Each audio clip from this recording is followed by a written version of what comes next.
नमस्कार, मी डॉक्टर स्नेहल. तर आज आहे 29 सप्टेंबर, जागतिक हृदयरोग दिन. तर या दिवसानिमित्त आपण एक चर्चा करणार आहोत, ज्या चर्चेचा विषय आहे दैनंदिन तणाव आणि त्याचे होणारे हृदयावर दुष्परिणाम. तर या चर्चेसाठी आपल्यासोबत जोडले गेलेले आहेत डॉक्टर अभय खोडे सर, जे की एक विख्यात कार्डिओलॉजिस्ट आहेत आणि जे निरामे हॉस्पिटल चिंचवड या संस्थेशी गेले 15 वर्ष जोडले गेलेले आहेत. नमस्कार. 29 सप्टेंबर हा जागतिक हृदयरोग दिन म्हणून आपण पाळण्यात येतो. वर्ल्ड हार्ट फेडरेशनने 29 सप्टेंबर हा जागतिक स्तरावर हृदयरोग दिन म्हणून आपण पाळतो. तर हे पाळण्याचे कारण काय? जसं की आपल्याला माहिती आहे की संपूर्ण जगामध्ये हृदयरोगामुळे होणारे जे डेथ्स आहेत हे खूप जास्त आहेत आणि it is called as number 1. त्याच्यामुळं जनमानसांमध्ये या आजाराविषयी अवेअरनेस क्रिएट करणे, त्याची लक्षणे जाणून घेणे आणि जेणेकरून लवकरात लवकर त्याच्यावर उपचार पद्धती करून आपण पुढे होणारा संभाव्य धोका जो आहे हा टाळू शकतो. तर हे यामागचा मेन उद्देश आहे. तर या 29 सप्टेंबर दिवशी विविध संस्थांमार्फत हॉस्पिटल, रुग्णालय किंवा विविध बाकीच्या NGOज आहे यांच्यामार्फत हा अवेअरनेस प्रोग्राम जो आहे हा करण्यात येतो. जसं की आपल्याला माहिती आहे की हृदयरोगाची मुख्य कारणं जी आहेत, जसं की डायबिटीस, उच्च रक्तदाब, धूम्रपान, अतिमद्यसेवन हे तर आहेतच. पण याच्या व्यतिरिक्तही दैनंदिन जीवनातला रोजचा मानसिक ताणतणाव आणि पुरेशी झोप न घेणे हे मुख्य कारणं जे आहे ते हृदयरोगासंदर्भातली जे आहे. आज आपण याच विषयावर चर्चा करणार आहोत. तुम्ही जसं म्हटले सर की ताणतणाव याच्यामुळे हृदयरोग होण्याची शक्यता असते, तर हे कितपर्यंत खरं आहे? हो, जसं की हे प्रत्येक आजाराचं कारण जे आहे हा मानसिक ताणतणाव आहे. मानसिक ताणतणाव हा बरेच दिवसापर्यंत असला तर काय होतं की आपल्या बॉडीमधलं जे मेटाबॉलिझम जे आहे हे थोडं चेंज होतं आणि विविध प्रकारचे जे हार्मोन्स आहे ते सिक्रेट होतात. जसे की कार्टिसॉल आहे किंवा ॲड्रेनालिन आहे. हे हार्मोन्स जे आहे हे सतत बॉडीमध्ये जास्त प्रमाणात खेळत राहतात आणि याचे दुष्परिणाम म्हणून काय होतं की आपल्या हृदयाचे ठोके वाढतात, आपल्या ज्या रक्तवाहिन्या ज्या आहे त्या आकुंचन पावतात.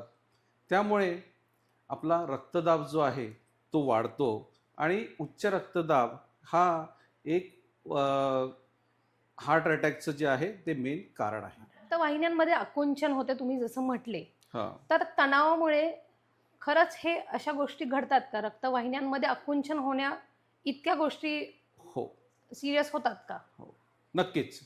काय होतं की आपल्या ज्या रक्तवाहिन्या ज्या असतात त्या रक्तवाहिन्यांमधून विविध आपले जे अवयव जे आहे त्यांना रक्ताभिसरण जे आहे ते होत असतं आणि ह्या रक्तवाहिन्या ज्या आहे ह्या खूप लवचिक असतात.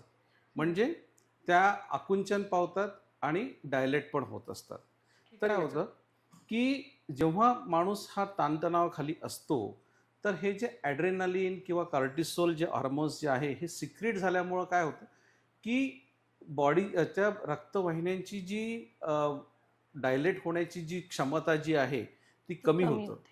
जसं की आपण बघतो की आपण झाडांना पाणी देतो आणि तो पाईप जो आहे तो बराच वेळ समजा बरेच दिवस समजा उन्हामध्ये तसाच राहिला तर तो पाईप जो आहे तो हा कडक होतो. कडक होतो, बरोबर. तर त्याच पद्धतीने जे आहे ह्या रक्तवाहिन्या ज्या आहे ह्या कडक होतात आणि त्यामुळं काय होतं की ह्या रक्तवाहिन्या कडक झाल्यामुळं ते जे रक्ताभिसरण जे होत असतं तेच त्याच्यामध्ये तो स्मूथनेस जो आहे तो राहत नाही आणि मग या गोष्टींमुळे जे आहे त्या रक्तवाहिन्या डायलेट होत नाही. त्याच्यामुळे एक तर उच्च रक्तदाब जो आहे तो वाढतो आणि त्याच्याचबरोबर जे आहे तिथे एक कोलेस्ट्रॉल नावाचा जो आपल्या शरीरामध्ये एक घटक असतो तो तिथे साचतो आणि ब्लॉकेज होण्याची शक्यता जी आहे याचं प्रमाण जे आहे ते खूप प्रमाणात जे आहे ते वाढतं. एखादा व्यक्ती जर सतत तणावाखाली असेल तर त्याला अचानक हृदयविकाराचा तीव्र झटका येऊ शकतो का? याच्यासाठी काही प्रोसेस जावी लागते का? हे अचानक होऊ शकतं? नक्कीच. आता ह्याच्यामध्ये समजा ह्या ताणतणावाचा जास्त धोका कोणाला संभवतो? जसं की आता एखाद्या याच्यामध्ये अनुवांशिकता आहे. म्हणजे अनुवांशिकता म्हणजे समजा एखादा रुग्ण आहे, त्याच्या फर्स्ट डिग्री रिलेटिव्ह म्हणजे आई, वडील, भाऊ यांना समजा हृदयविकार आहे, तर अशा रुग्णांमध्ये जेव्हा किंवा ज्याला खूप दिवसांपासूनचा अनकंट्रोल डायबिटीस आहे किंवा उच्च रक्तदाब आहे किंवा त्याचं धूम्रपान, तंबाखूचं व्यसन. सेवन हे हम्म. जास्त आहे हम्म. किंवा अतिशय जास्त प्रमाणात अल्कोहोल इंटेक आहे, तर अशा रुग्णांमध्ये नक्कीच जे आहे हे जे ताणतणावामुळे होणारा जो हृदयरोग जो आहे, जे की आपल्याला पूर्वी जे आहे 50 हा, 60 बरोबर. नंतर दिसायच्या, ते आजकाल आपण बघतो 35 40 मध्येच दिसतात. आता परवाच माझ्याकडे एक महिला आली होती, तर तेव्हा असं झालं की तिचं वय जे आहे साधारणतः 38 ते 40 वर्ष होतं तिचं वय. तर चेस्ट पेन म्हणून ती आली. तर आता साधारणतः 38 वर्ष ती महिला गृहिणी होती. तिला काही म्हणजे स्ट्रेस वगैरे असं बघून काही वाटलं नाही. पण जेव्हा आम्ही तिचा ECG केला तर तिला खूप मोठा हार्ट अटॅक होता. ओके. तर हा जो पहिले 60 नंतरचा तो 30 पासून, तेव्हा आम्ही तिला प्रश्न विचारले, इन्व्हेस्टिगेट केलं, तर त्याच्यावरून असं कळलं की मी उच्च शिक्षित आहे, पण मला काही कारणास्तव मला जॉब करता आला नाही. मग आता मी हे जे सोशल मीडियावर वगैरे जे बघते, माझ्या मैत्रिणी ज्या आहे माझ्यासमोरच्या आहेत त्या या पोस्टवर गेल्या, त्या पोस्टवर गेल्या, तर मी बऱ्याच वेळापासून डिप्रेशनमध्ये आहे. बरोबर. तर ह्या गोष्टींमुळे हा ताणतणाव जो आहे तो वाढलेला आहे आणि त्याचे दुष्परिणाम जे आहेत ते आपल्याला या प्रमाणात दिसतात. बरोबर. मित्रांनो, सरांनी आत्ता आपल्याला अतिशय सोप्या पद्धतीने समजून सांगितलंय की तणाव ह्याचा आपल्या शरीरावर, हृदयावर कशा प्रकारे दुष्परिणाम होऊ शकतो. तर मला असं वाटतं की जसं सरांनी एक अतिशय छान उदाहरण दिलं की सोशल मीडिया किंवा इन्फ्लुएन्सर यांच्या गोष्टी बघून त्या गोष्टी आपल्या आयुष्यात का नाही याचा आपण जो तणाव घेतो आणि जी चढाओढ आपल्यामध्ये चालू होते, ही गोष्ट ॲक्च्युली नाही व्हायला पाहिजे. जसं तुम्ही आम्हाला सांगितलं की तणाव हा शरीराला कसा धोकादायक आहे किंवा घातक आहे, तर आता तुम्ही ह्या गोष्टीवर पण आम्हाला थोडंसं हिंट किंवा एक मॅनेजिंग स्ट्रेस याबद्दल थोडीशी आयडिया आम्हाला द्यावी असं, आणि आपल्या प्रेक्षकांना याच्यावर थोडंसं तुम्ही टिप्स द्याव्या असं मला वाटतं. नक्कीच. जसं आपण म्हणतो की तुम्ही मानसिक ताणतणावाखाली आहात का, तर फक्त रुग्णाला असं सांगून जमत नाही की बाबा तू टेन्शन घेऊ नको. बरोबर. टेन्शन हे माणसाच्या जीवनातला अविभाज्य घटक आहे. ते माणसाला येतच, पण तो आपण कमी कसा करू शकतो? जसं की माणूस समजा खूप जास्त ताणतणावाखाली असला तर तो कधी कधी व्यसनाधीन होतो. बरोबर. त्याच्या जेवणाच्या ज्या हॅबिट्स आहेत त्या बदलतात. एकतर तो खूप खायला लागतो किंवा कमी खातो किंवा जंक फूड याचं सेवन जे आहे ते वाढतं आणि त्याच्यामुळे जो आहे हृदयविकाराचा धोका जो आहे हा नक्कीच वाढतो. बरोबर. तर आता हे ताणतणाव आपण कसा कमी केला पाहिजे? तर जसं की आपण बघतो की लोक फिजिकल एक्झर्शनसाठी जे आहे फिजिकल एक्सरसाइज सकाळी करतात. बरोबर. जसं योगा वगैरे. योगा करतात, फिरायला जातात.